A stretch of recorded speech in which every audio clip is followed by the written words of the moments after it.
Have you ever really thought about what a hacker does after they get inside a system? We're going to peel back the curtain and look at their actual playbook, step by step, starting from that very first moment of breach. Yeah, we all have this picture in our heads, right? That dramatic, movie-style moment of a hacker breaking in. But honestly, in the real world, that's just the opening scene. The real work, the truly methodical and, frankly, way more dangerous part, that all begins the second they're inside. All right, so here's how we're going to break this down. We'll start with the hacker's playbook, then look at the breach itself and what happens after they're in. We'll also cover their toolkit and, most importantly, why all of this matters. So let's get one thing straight right away. A real cyber attack, it's not just chaos, it's a carefully structured campaign. Think about a professional burglar. They don't just randomly smash a window. No, they scout the place, they figure out where the safe is, they have an escape route planned. Cyber attackers, they operate with that exact same kind of methodical strategy. So what are they really after? Well, it's usually not just a weak password or tricking a user.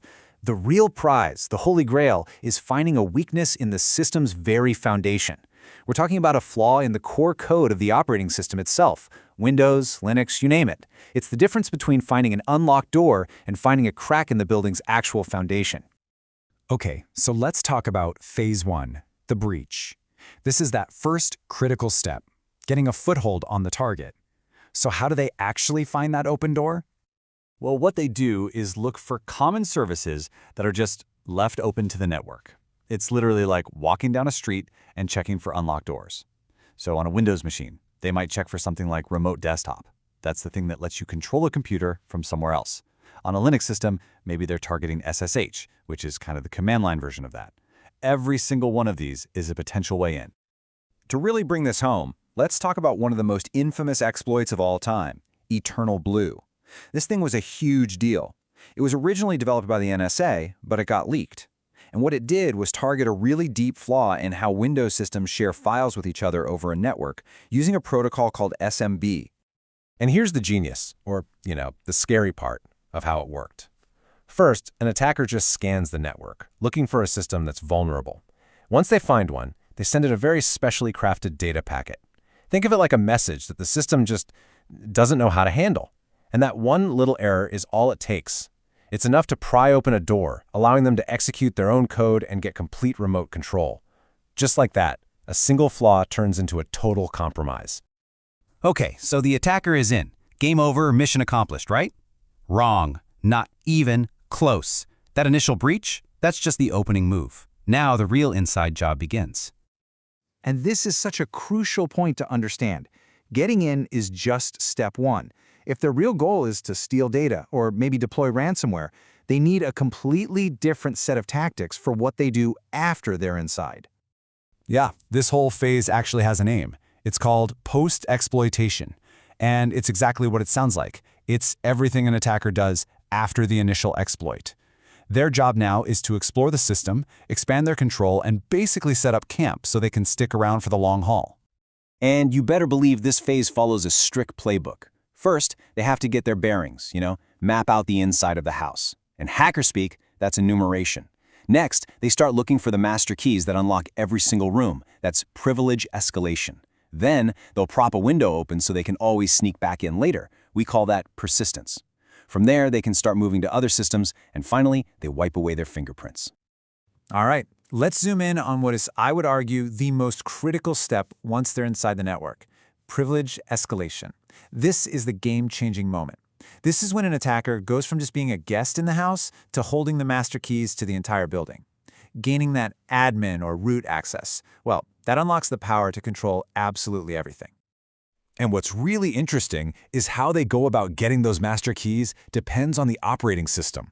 On Windows, a common technique is to try and bypass the user account control. That pop-up that asks, "Are you sure you want to do this?" They find ways around that. On a Linux system, it's a different game. They might hunt for something called SUID binaries. These are basically special programs that have permission to run with all-powerful root privileges, which can give an attacker a temporary key to the whole kingdom. So, you might be wondering, how does one person or even a small team manage all of this? This whole complex, multi-stage process? I mean, they're not sitting there typing every single command by hand, right? Of course not. They're using incredibly powerful automated toolkits. And probably the most famous one out there is the Metasploit framework. The best way to think about it is like a Swiss Army knife for hackers, but on steroids. It's this massive open-source database packed with known vulnerabilities and all the code you need to exploit them. And it's all wrapped up in this neat system that makes it super easy to deploy.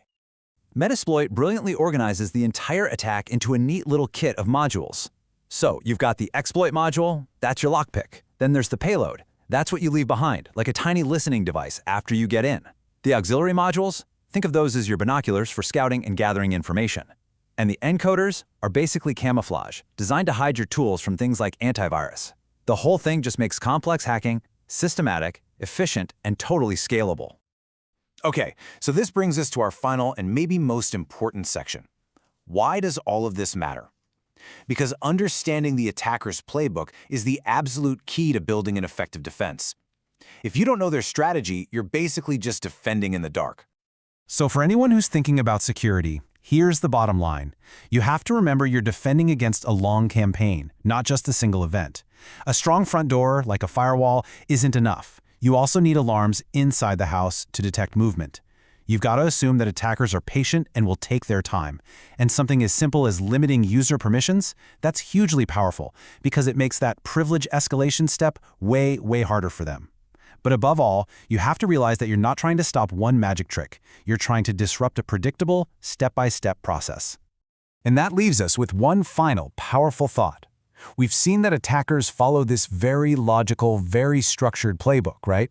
So the real question for the people defending these systems is this: how can you rewrite the rules of the game? Because once you understand their process, you can start building proactive strategies. You can set traps. You can look for the specific breadcrumbs they leave behind during post-exploitation. You can break that chain of attack long before they ever get close to their final goal. It's really all about turning their own playbook against them.